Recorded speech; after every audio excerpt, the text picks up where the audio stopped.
Welcome back from the break. और break पे जाने से पहले आप बातें सुन रहे थे अमीर अल अजीम की, उनके साथ बैठे हैं हाफिज ताहिर महमूद शफी और अल्लामा जलील नकवी साहब हमारे साथ इस वक्त इस्लामाबाद स्टूडियोज में। अल्लामा साहब, मैंने आपसे एक सवाल ये पूछना है कि एक तो होती है इंट्रा फेथ वायलेंस या सेक्टेरियन वायलेंस में कहते हैं कि मैं डायरेक्ट आपको कह रहा हूं कि शिया देवबंदी को मारे, देवबंदी शिया को मारे, फलां किसी को मारे, फलां किसी को मारे। एक तो वो है। एक वो है कि जहां पे मुसलमान गैर मुस्लिम को मारता है, जिसमें सरेआम यानी दहशत गर्दी खुले आम है। लेकिन हम देखते हैं कि ऐसा करने पे ना उलमाए दीन ने कभी कोई एपीसी बुलवाई, ना कभी कोई ऐसा इजलास बुलवाया जिसमें इज्तिहाद किया जाए फी ज़ुबान। आपसे मैं खास तौर पे इज्तिहाद के इसलिए कह रहा हूं कि अहले तशी में आज भी इज्तिहाद की कुव्वत बड़ी स्ट्रांग है और मौजूद है, और खास तौर पे ईरान में तो बड़ी प्रैक्टिस होती है। और यानी कभी ये इज्तिहाद नहीं हुआ कि चाहे वो मसीही बरादरान हो, उनका कत्ल करना और वो भी बेगुनाह लोगों का कत्ल करना नाजायज़ है। हिंदू लोगों की विक्टिमाइजेशन जो है वो नाजायज़ है। सिखों के ऊपर अगर किसी ने जबरी तौर पे जजिया वसूल करने की कोशिश की तो वो नाजायज़ है। या अगर जमात अहमदिया के ऊपर कोई वाकयात हुए, किसी को अच्छा लगे या बुरा लगे, मैं बिल्कुल ओपनली कह रहा हूँ, वो भी नाजायज़ है। अल्लामा साहब, ये कब रुकेगा मुल्क में?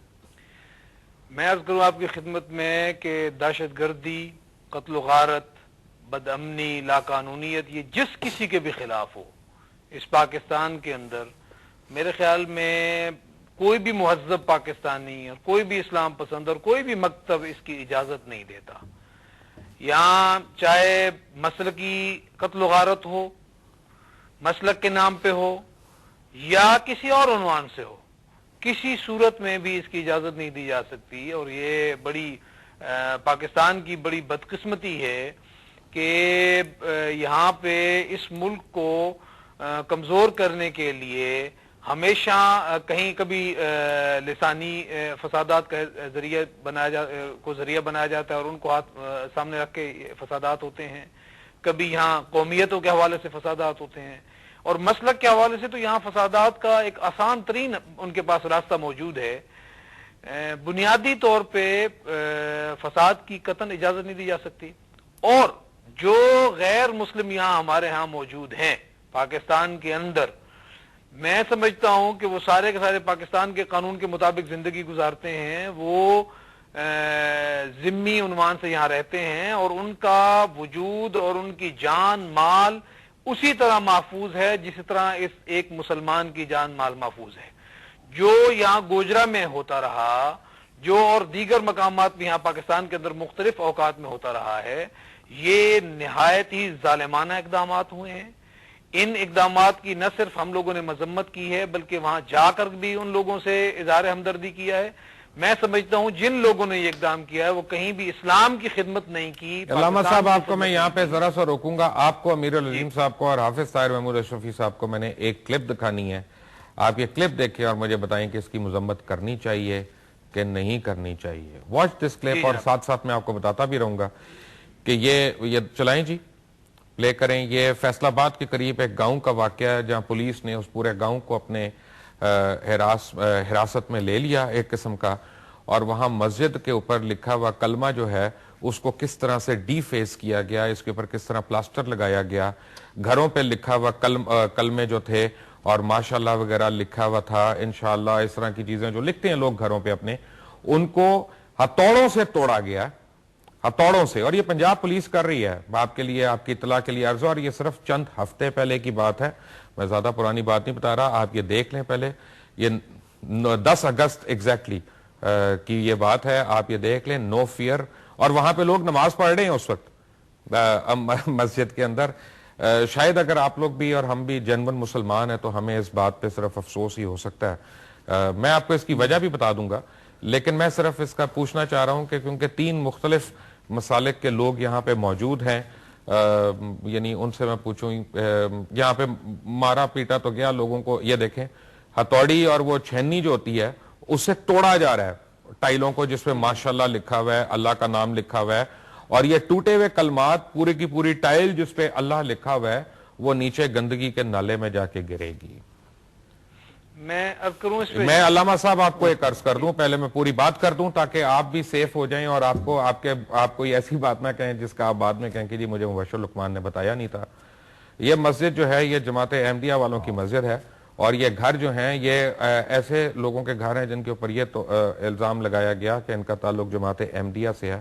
میرا تعلق تو نہیں ہے کسی بھی جماعت سے, خاص طور پہ جماعت احمدیہ سے. اتنا میں جانتا ہوں کہ جو کلمے کو مسخ کرے یا جو قرآنی آیات کو مسخ کرے اس کے متعلق کیا ہونا چاہیے, یہ تو آپ بتائیں گے مجھے. میں اس میں علامہ صاحب سے پہلے ہم دیکھ لیں.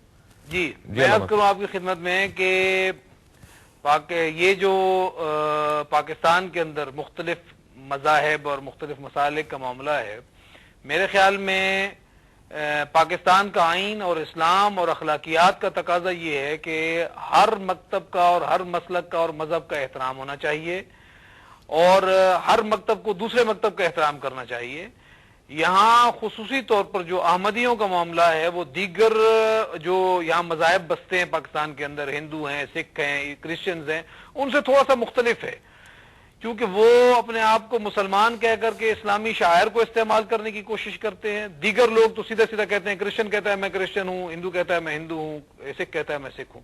تو اس وجہ سے یہ اختلاف پیدا ہوتا ہے کہ وہ مسلمانوں کا کلمہ استعمال کرتے ہیں, مسلمانوں کا نام استعمال کرتے ہیں, جبکہ ان کو مسلمہ طور پہ تمام مکاتب فکر کافر قرار دے چکے ہیں, اور پاکستان کا آئین بھی ان کو کافر قرار دے چکا ہے. تو ان کو ایک جیسے دیگر مکاتب کے لوگ یہاں بستے ہیں اپنے اپنے حساب کے مطابق, ان کو بھی اسلامی شاعر کو استعمال کرنے کی بجائے اپنی راہ لینی چاہیے. اس قسم کا لیں گے تو پھر ظاہر مسائل پیدا ہوں گے. اگر یہی دیکھیں, ایک میری بات سنیں علامہ صاحب, نہیں مجھے ایک بات بتائیں کہ کلمہ تو آپ کا اور میرا لکھا ہوا ہے نا, وہ کلمہ تو آپ کا اور میرا لکھا, چلیں یہ تو ان کا نہیں ہے, یہ تو مسلمانوں کا ہے, تو ہم اپنے ہی کلمے کو بے حرمت کریں گے, اس کی بے حرمتی کریں گے. میں عرض کرتا ہوں, مسئلہ یہ ہے کہ بے حرمت انہوں نے کیا جنہوں نے جو کلمہ کو تسلیم نہیں کرتے یا جن کے متعلق تکفیر ہو چکی ہے, ان کو کم از کم یہ کہنا چاہیے کہ آپ لوگ, میرا خیال ہے اس کے اوپر بھی ایک ڈیبیٹ کرنی پڑے گی, یہ پوچھنا پڑے گا ان سے کہ واقعی وہ اس کو تسلیم کرتے ہیں کہ نہیں کرتے. میرا خیال ہے یہ باتیں ہیں, یہ تو باتیں ہیں جو کرنے کی ہیں. البتہ میں ایک بات عرض کر دوں کہ جو میں پہلے بات کر رہا تھا اس کے حوالے سے ہی ایک چھوٹی سے نقطہ میں آپ کی خدمت میں عرض کر کے اپنی بات کو ختم کرتا ہوں, دیگر حضرات بات کریں گے, کہ یہاں پاکستان کے اندر ایک بہت بڑی مشکل یہ ہے کہ ہمارے اندر برداشت اور تحمل کا فقدان ہے. جو سب سے زیادہ مسائل جس سے پیدا ہوتے ہیں, یہ میں بالکل تسلیم کرتا ہوں کہ ہمارے مدارس سب سے بڑی این جی او ہیں, یہ بھی تسلیم کرتا ہوں کہ مدارس کے اندر دہشت گردی کی تعلیم نہیں دی جاتی, لیکن یہ میں ضرور کہوں گا کہ ہمارے مدارس کے تعلیم میں یا نظام میں کہیں کہیں نقائص ضرور ہیں کہ یہ حالات پیدا ہوتے ہیں.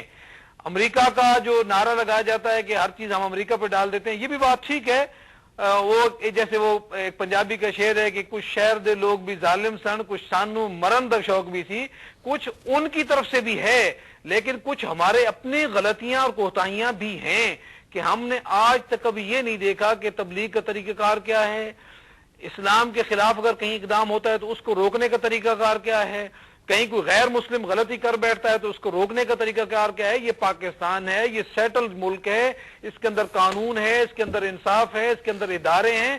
ان کو چھوڑ کر کے کس کو حق پہنچتا ہے کہ وہ خود ذاتی طور پہ جائے اور جا کر قانون ہاتھ میں لے, اور اس کی اجازت نہیں دی جا سکتی. علامہ جلیل نقوی صاحب, مجھے یہاں پہ آپ سے روکنا پڑے گا کہ مجھے ایک چھوٹی سی بریک لینی ہے. امیر العظیم صاحب بھی ہیں, طاہر شفیع صاحب بھی ہیں. Welcome back to them after break. Take a break.